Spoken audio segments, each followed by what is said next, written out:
Good morning guys, Chris at the Ultimate Recycler, back to this house clean out. This is part 2. We had the van chockers if you saw part 1, and I'll put the link up here. And now we're back to just tidy up a bit with the ute trailer. I've already got the washing machine on. That's quite a vintage machine, I don't know, perhaps it's 1980s or so. Very heavy, took a bit to get out.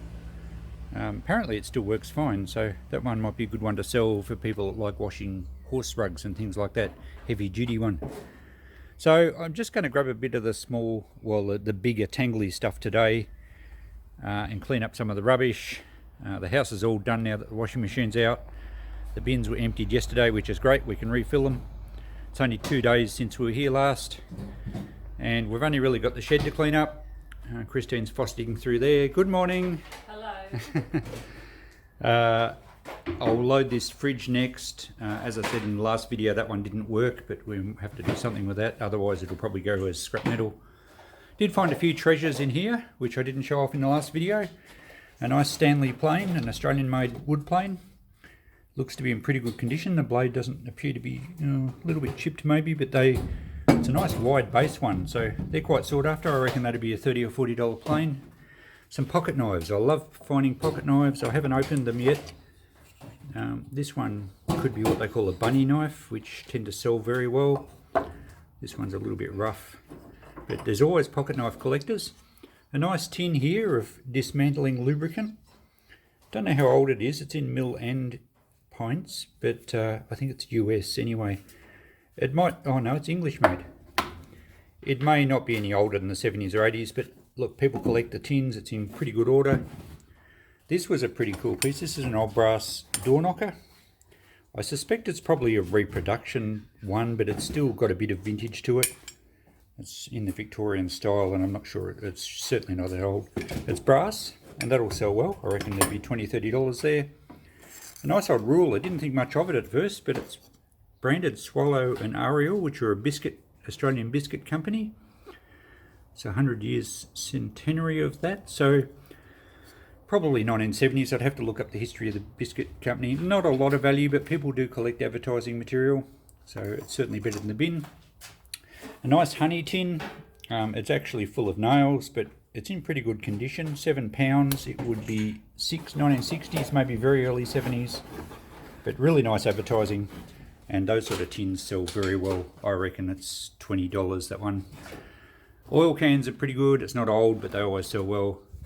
And a cool little tape measure. So there wasn't a lot of good stuff, but there's still some saleable stuff there. We're still yet to finish cleaning up this shed. So what do we got? Still got to get stuff off the top there, finish sweeping up. And that stool I've pointed out a couple of times. I might use it as a template to make some more. I've got some Oregon beams at home that might be handy for doing that. But even so, as it is, I reckon that's a $50 stool. People love them for their verandas, so there's a bit of value there. A few boxes I haven't really looked in yet, so we better get back to it. And I'll probably finish this video up with a quick walk around when we've all swept up, and then we'll show off some of the treasures as we sort it back home.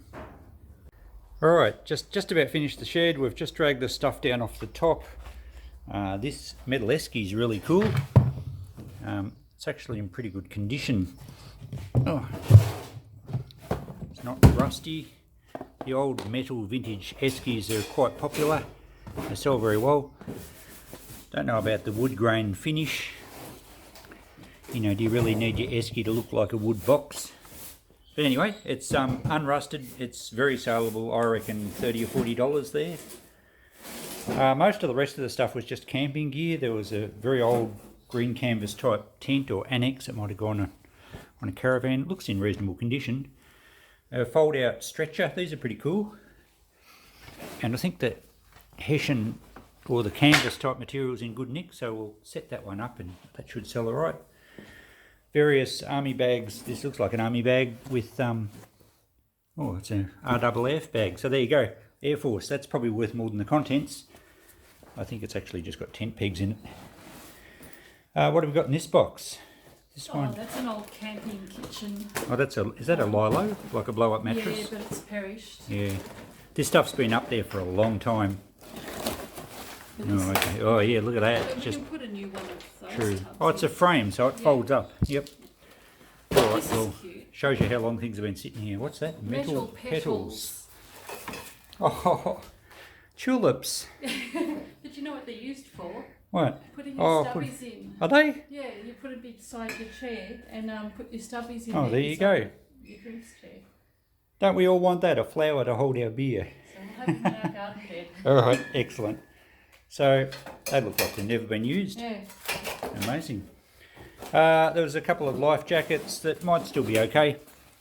They don't appear to have been perished or anything, but there may be issues with Australian safety standards or something these days. Really not much else. Some plastic containers. There's a mystery liquid. Nothing much in there. A mystery liquid. Does it say paint? I think it says economy paint. Don't know. Very watery. Yeah, we'll leave that one here. We tend to leave things like boxes of tiles and cans of paint because often the people that buy the house sometimes are looking for the matching paint to touch up somewhere, and it saves us getting rid of it.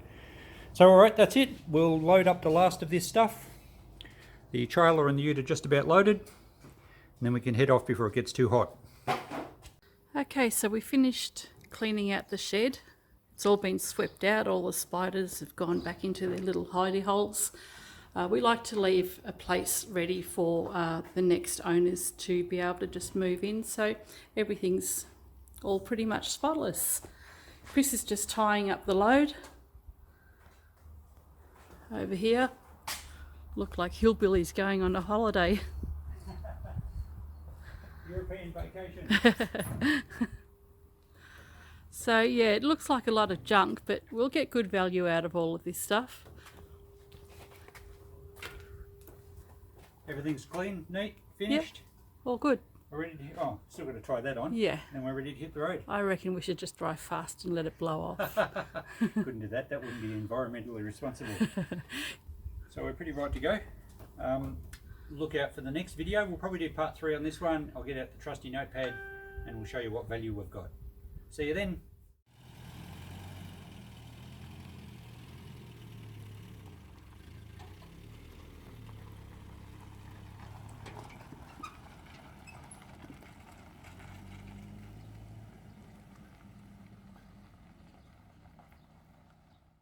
Wait, what about me?